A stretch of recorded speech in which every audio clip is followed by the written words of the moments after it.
Assalamualaikum warahmatullahi wabarakatuh. Kepada yang terhormat Ibu Nidia Putri Arum, SHUM MA, selaku dosen Bahasa Indonesia. Perkenalkan, nama saya Fajar Putra dari program studi S1 Pelajaran Informatika dengan NIM 2404010200021 dari kelas F404. Saya akan mempresentasikan penerapan metode CRIPS DM untuk prediksi tingkat kecanduan media sosial pada pelajar. Kemajuan teknologi informasi dan komunikasi telah mendorong penggunaan media sosial secara masif di kalangan pelajar. Meskipun memberikan manfaat, penggunaan yang berlebihan dapat menimbulkan kecanduan yang berdampak pada kesehatan mental, akademik, dan sosial. Untuk mengatasi masalah ini diperlukan pendekatan berbasis data. Metode CRISP-DM digunakan dalam penelitian ini karena melakukan proses data yang sistematis dan struktur. Metode Melalui metode ini, penelitian bertujuan membangun model prediksi kecanduan serta mengidentifikasi faktor-faktor yang mempengaruhinya, seperti durasi penggunaan dan intensitas akses media sosial. Rumusan masalah dalam penelitian ini difokuskan pada tiga hal utama. Pertama, bagaimana mengimplementasikan metode CRISP-DM untuk membangun model prediksi tingkat kecanduan media sosial pada pelajar. Kedua, apa saja faktor yang mempengaruhi tingkat kecanduan tersebut. Ketiga, seberapa akurat model prediksi yang dikembangkan menggunakan algoritma regresi linear dalam memetakan kecanduan media sosial berdasarkan data. Penelitian ini bertujuan untuk membangun model prediksi kecanduan media sosial pada pelajar. Dengan menggunakan metode kesediaan dan algoritma regresi linear, tujuan utamanya adalah mengidentifikasi faktor-faktor yang mempengaruhi kecanduan, seperti durasi dan frekuensi penggunaan, serta mengevaluasi akurasi model yang dihasilkan. Hasil penelitian ini diharapkan dapat membantu guru, orang tua, dan pihak sekolah dalam mendeteksi dan menangani kecanduan media sosial secara lebih objektif dan berbasis pada data.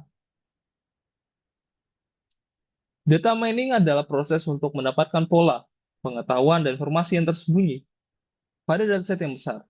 Teknik utama data mining terbagi menjadi empat. Yang pertama, klasifikasi, kedua, regresi, ketiga, clustering, keempat, asosiasi. Cross Industry Standard Process for Data Mining atau CRISP-DM telah menjadi framework paling populer pada data science sejak dirilis tahun 1999. Metodologi ini sangat efektif karena menggambarkan proses data science secara menyeluruh. Berikut adalah data gambar alur pada CRISP-DM. Metode CRISP-DM memiliki 6 tahapan, yaitu pemahaman bisnis, pemahaman data, persiapan data, modeling, evaluasi, dan penyebaran.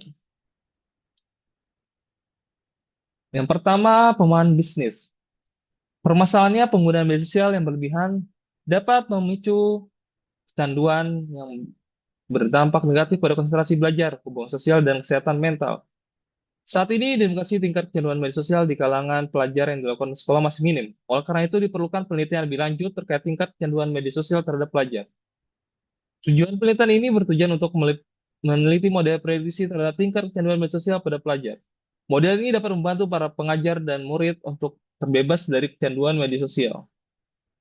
Di sini merupakan pemahaman data yaitu 705 dataset student social media addiction dan 13 variabel yang terdiri dari student ID, X, gender, academic level, country average daily usage hours, most user platform, affect academic performance, sleep hours per night, mental health score, relationship status, conflict over social media, dan addictive score.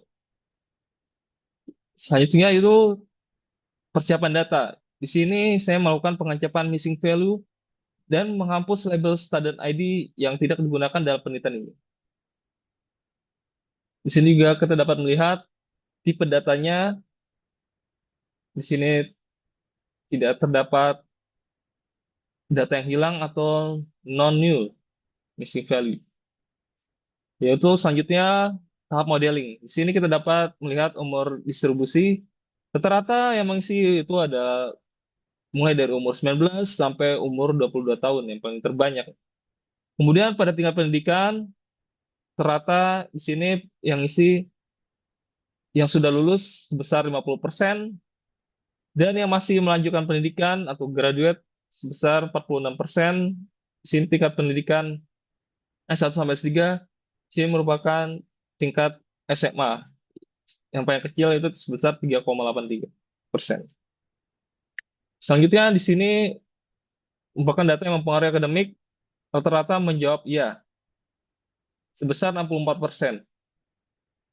Berarti ini sangat mempengaruhi. Yang selanjutnya skor kecanduan. Di sini kecanduan mulai dari tingkat level 4 sampai level 9. Rata-rata mereka kecanduan terhadap media sosial. Yaitu yang paling banyak menggunakan media sosial pada platform Instagram. Yang kedua TikTok dan Facebook. Selanjutnya pada tahap modeling, di sini merupakan gambar heat map untuk menggambarkan korelasi hubungan. Di sini kita dapat melihat konflik akibat media sosial sangat berhubungan dengan skor kecanduan sebesar 0,93%. Rata-rata penggunaan medsos per jamnya juga berhubungan dengan skor kecanduan sebesar 0,83, mempengaruhi akademis sebesar 0,87, dan kesehatan mental di sini mempengaruhi terhadap kesehatan mental sebesar 0,95. Evaluasi dari hasil modeling dapat disimpulkan bahwa variabel yang mempengaruhi terhadap kecanduan media sosial adalah variabel konflik akibat medsos, pengaruh akademik, dan rata penggunaan media sosial.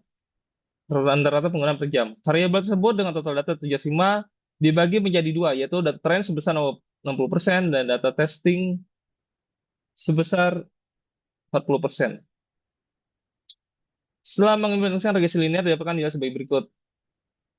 R2 score, hasil prediksi menunjukkan variabel konflik akibat medsos, mempengaruhi akademik, dan rata penggunaan per jam mempengaruhi kecanduan media sosial dengan nilai akurasi 88%. Dengan nilai map dengan nilai kesalahan prediksi yang kecil yaitu 7,96%, main rata-rata selisih nilai prediksi yang sangat kecil sebesar 0,44. MSI data yang meleset sangat kecil sebesar 0,3. RMSI rata-rata model meleset sekitar 0,56. Deployment yaitu tahap terakhir untuk menyebarkan laporan dari hasil analisis dan model yang telah diolah pada stakeholder sebagai dasar pencegahan dampak negatif dari media sosial, seperti kecanduan media sosial. Kesimpulannya, berdasarkan hasil penelitian yang telah dilakukan, model regresi linear yang dibantu dengan QuizVM berhasil menunjukkan akurasi yang sangat tinggi dengan nilai R2 sebesar 88% dan kesalahan yang kecil, maaf, P 7,96%, MIME 0,44, MSI 0,32, dan RMSI 0,56. Variabel kecanduan terhadap media sosial berdampak pada variabel konflik akibat media sosial, mempengaruhi akademik, dan rata penggunaan per jam. Hasil penelitian ini dapat digunakan di sekolah atau kampus untuk membantu pengajar agar dapat mengarahkan siswanya untuk mengurangi kecanduan terhadap media sosial. Di sini bukan referensi yang telah saya buat. Di sini terdapat 8 referensi. Terima kasih telah menyimak. Assalamualaikum warahmatullahi wabarakatuh.